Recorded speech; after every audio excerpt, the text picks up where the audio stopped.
Terima kasih pemirsa, Anda masih bersama kami dalam Bincang hari ini. Kita masih membahas soal penangkapan Kombes YBK yang diduga ini positif narkoba ya. Ini positif amfetamin dan juga metamfetamin. Dan kita masih terhubung dengan Pak Jenderal Dr. Anang Iskandar selaku ahli hukum dan juga Kepala BNN periode 2012. Baik, Pak Jenderal, kalau tadi di segmen pertama Pak Jenderal masih menyebutkan bahwa ini kurang lebih sudah 12 tahun ya Pak adanya undang-undang narkotika di Indonesia. Namun mungkin kalau sepanjang 12 tahun ini juga kita lihat bahwa hukuman yang dijatuhkan oleh para hakim ini masih pidana begitu, belum merujuk pada undang-undang narkotika. Apakah artinya undang-undang narkotika ini di Indonesia masih belum diberlakukan atau seperti apa Pak Jenderal? Ya, sesungguhnya sejak dikeluarkan Undang-Undang Nomor 35 Tahun 2009 itu berlaku sudah Undang-Undang Narkotika. Harusnya penegak hukum sudah mulai dari penyidik, jaksa sama hakim harusnya sudah satu alignment. Ya, undang-undang ini jelas tujuannya ya, Pak. Tujuan penegakan hukum itu jelas diatur. Memberantas peredaran narkotika dan prekursor narkotika. Itu undang-undangnya. Jadi yang diberantas itu adalah peredaran dan prekursor. Kemudian terhadap penyalahgunanya itu dijamin mendapatkan upaya rehabilitasi. Jadi pasal 4D itu jelas mengatakan bahwa negara ini menjamin penyalahguna mendapatkan pengaturan upaya rehabilitasi terhadap penyalahguna dan pecandu. Itu clear, bisa dibaca di pasal 4 huruf D. Jadi yang undang-undang itu yang bentuk adalah negara, yaitu pembuat undang-undangnya DPR dan Presiden. Itu clear bahwa tujuannya ke sana. Tapi implementasinya ternyata semuanya menjadi represif. Terhadap pengedar represif, terhadap penyalahguna represif. Nah inilah saya katakan, ya kan, menyalahi undang-undang narkotika. Kalau terhadap pengedar oke, ya kan, dihukum berat silakan. Hartanya dirampas, ya kan. Hasil kejahatan narkotika dirampas, oke. Itu benar malah, dimiskinkan istilahnya. Tetapi khusus terhadap penyalahguna itu sangat humanis. Jadi seorang kriminal hanya diwajibkan lapor ke institusi penerima wajib lapor, yaitu rumah sakit atau lembaga rehabilitasi yang ditunjuk oleh pemerintah. Itu di samping mendapatkan penyembuhan serta pemulihan, itu juga diberikan status pidananya gugur. Jadi hanya disuruh lapor aja, status pidananya gugur menjadi tidak dituntut pidana. Itulah humanisnya. Ini yang harus dilakukan. Harusnya seluruh penyalahguna didorong untuk melakukan penyembuhan. Di mana sembuhnya? Di rumah sakit atau lembaga rehabilitasi yang tersebar di seluruh Indonesia. Tapi ini kan nggak dilakukan. Yang dilakukan justru penyalahguna ditangkap, dituntut, dan diadili di penjara. Nah ini menjadi beban negara, beban masyarakat kalau ditangkap, ya, dituntut, diadili, dan dihukum penjara. Itu negara kebebanan. Lebih bagus negara menginginkan penyalahguna itu dilaporkan, ya, ke IPWL. Nah sekarang ini IPWL yang bebannya ringan ini, negara bebannya ini tidak laku.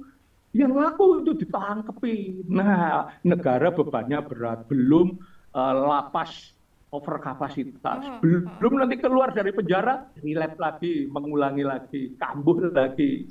Dan ini terus-menerus ini menyebabkan, ya kan, negara ini lama-lama memproduksi pecandu, orang yang sakit adiksi dan gangguan mental kejiwaan. Ini yang disayangkan. Sedangkan undang-undang narkotika mestinya yang diberantas adalah pengedar, ya, yang ditangkepi, kemudian penyalahgunanya disayangi. Meskipun dia kriminal loh. Kriminal itu menurut undang-undang narkotika itu secara fisik dia kriminal memang, tapi di dalamnya dia adalah orang sakit. Mhm. Nah, kita memandang itu jangan memandang kulitnya, ya kan? Isinya ini orang sakit ini yang harus dipandang. Jadi jangan salah memandang. Masyarakat juga jangan salah memandang, penegak hukum juga jangan salah memandang. Mhm. Saya memahami penegak hukum yang diajari hukum pidana, ya kan? Sehingga ya penyalahguna itu tahunya mereka adalah dipidana karena Mhm. dia diancam dengan pidana eh, 4 tahun, ya kan maksimum 4 tahun gitu. Dianggap dia kriminal murni luar dalam, padahal dia adalah kriminal hanya ada di luarnya saja, dalamnya adalah orang sakit kecanduan narkotika, ya kan? Dan gangguan mental kejiwaan. Kalau di stop mendadak Mhm. itu dia menyebabkan sakau. Nah, ini masalahnya. Jadi ini yang harus dipahami oleh masyarakat dan penegak hukum. Mhm. Mhm. Baik, ini yang sekali lagi harus dipahami oleh penegak hukum dan juga masyarakat. Dan kita kembali ke kasusnya Kombes YBK, Pak Jenderal. Kalau meskipun sampai saat ini mungkin belum ada pemberitaan lanjutan ya Pak Jenderal terkait dengan terbuktinya Kombes YBK ini apakah melakukan peredaran gelap narkoba, karena memang ini pemberitaannya masih hanya positif narkoba. Kalau misalnya Kombes YBK ini sudah positif narkoba dan juga sudah terbukti menjadi pengedar, apa hukuman yang harus dilakukan, Pak Jenderal? Ya, itu berat, Hmm. ya kan? Jadi dua-duanya dia kena hukum dua-duanya. Ya, pengedarnya juga diancam pidana, Hmm. apalagi polisi yang melakukan ya pangkatnya tinggi itu Iya. bisa ditambahi hukuman, gitu, diperberat sepertiganya, harus dihukum lebih berat gitu. Jadi kalau dia terbukti sebagai pengedar, itu harus dihukum seberat-beratnya sesuai dengan aturan undang-undang berlaku. Artinya hukumannya dengan hukuman pemberatan gitulah kalau secara hukum, ya kan. Ya. Kalau dia terbukti sebagai pengedar, kalau tidak ya itu tadi sangat humanis. Jangan dibalik, ya semua orang dianggap semua bisa dihukum penjara. Ya. Enggak. Ini contoh saya ya. Ada Nia Rahmadani. Nia Hmm. Rahmadani itu penyalahguna. Nah, tapi hakim kan menghukum penjara. Ya, ini yang harus dipahami hakim. Harus belajar banyak. Jangan di penjara mereka. Penyidik juga jangan menahan mereka. Penuntut umum juga jangan menahan. Mereka harus ditempatkan di lembaga rehabilitasi. Dan toh akhirnya Nia Rahmadani mendapatkan hukuman rehabilitasi terakhir, ya kan? Nah, tapi proses ini menyebabkan kerusakan sosial, gitu loh. Ini masalahnya. Makanya kalau bisa ya dari awal ya, jangan ditahan, ya kan? Jangan dihukum penjara.